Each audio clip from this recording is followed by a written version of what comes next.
বেঁচে যাওয়া মাছের মাথাগুলো আমি সবসময় চেষ্টা করি এইভাবে রান্না করার জন্য। আসসালামু আলাইকুম, কেমন আছেন সবাই? আশা করি ভালো আছেন। আলহামদুলিল্লাহ আমিও খুব ভালো আছি।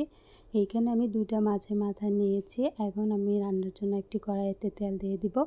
তেলটা একটু গরম হয়ে গেলেই আমি এখানে অল্প কিছু মিষ্টি জিরা দিয়ে দিব। এই জিরাটা আমি এখানে দিয়ে দিলাম, তার কারণ হচ্ছে তরকারিটা কিন্তু আলাদা একটা ফ্লেভার আসবে তার জন্য। তারপর এখানে আমি পেঁয়াজ, রসুন আর কাঁচামরিচ কুচি এগুলো দিয়ে দিলাম। এগুলো অল্প একটু ভেজে নিব। অল্প একটু ভেজে নেওয়ার পর আমি এখানে একে একে সব ধরনের গুঁড়া মশলাগুলোও অ্যাড করে দিব।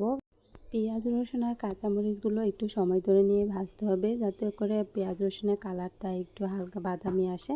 যখন এরকম একটা কালার চলে আসবে তারপরে এখানে আমি মশলাগুলো দিয়ে দিব। তার জন্য প্রথমে আমি এখানে মরিচের গুঁড়াটা দিলাম, আর মরিচের গুঁড়াটা কিন্তু আমি একটু বেশি দিয়েছি, ঝাল করে রান্না করব তার জন্য। তারপর হলুদের গুঁড়া আর একে একে বাটা মশলাগুলো দিয়ে দিলাম, পেঁয়াজ বাটা, রসুন বাটা আর জিরা বাটা। আদা বাটা দেওয়ার পর স্বাদ অনুযায়ী লবণটা দিব, আর তেজপাতা, দারুচিনি এগুলো দেওয়ার পর অল্প একটু পানি দিয়ে মশলাগুলো আমি খুব ভালোভাবে কষিয়ে নিব। মশলাগুলো একটু ভালোভাবে নেড়ে চেড়ে নিয়ে আমি খুব সুন্দরভাবে কষিয়ে নিব। মিষ্টি জিরাটা দিয়েছি, তাতে করে কিন্তু মশলা কষানোর সময় আলাদা একটা ফ্লেভার আসছিল। এই তো মশলাটা খুব ভালোভাবে আমার কষানো হয়ে গিয়েছে। এখন আমি এখানে ধুয়ে রাখা মাছের মাথাগুলো দিয়ে দিব। মাছের মাথাগুলো দিয়ে দেওয়ার পর আমি এখানে এই তরকারিটা আরেকটু স্বাদ বাড়ানোর জন্য আমি এখানে অল্প কিছু আলু দিয়ে দিব। আলু দিয়ে এইরকম করে মাছের মাথা রান্না করলে কিন্তু আরও বেশি টেস্টি হয়। আপনারা চাইলে কিন্তু এইভাবে রান্না করেও দেখতে পারেন। সব কিছু দেওয়ার পর আমি এখানে অল্প একটু পানি দিয়ে এখন সব কিছু কষিয়ে নিব। আর মাছের মাথাগুলো যেহেতু অনেক বড় ছিল, তাই একটু সময় ধরে নিয়ে কিন্তু কষানো হবে। তারপর ঢাকনা দিয়ে আমি ঢেকে দিলাম। ঢাকনাটা সরিয়ে একটু দেখে নিব যে মাছের মাথাগুলো সিদ্ধ হয়েছে কিনা। তারপর এরকম উল্টিয়ে দিয়ে আমি মাছের মাথাগুলো একটু ভেঙে দিব। মাছের মাথাগুলো যেহেতু ভালোভাবে কষানো হয়ে গিয়েছে, এখন আমি এইগুলো ভেঙে দিব। ভেঙে একটু ছোটো করে দিব, যাতে করে মশলার সাথে আর আলুগুলোর সাথে খুব ভালোভাবে মিশে যায় তার জন্য।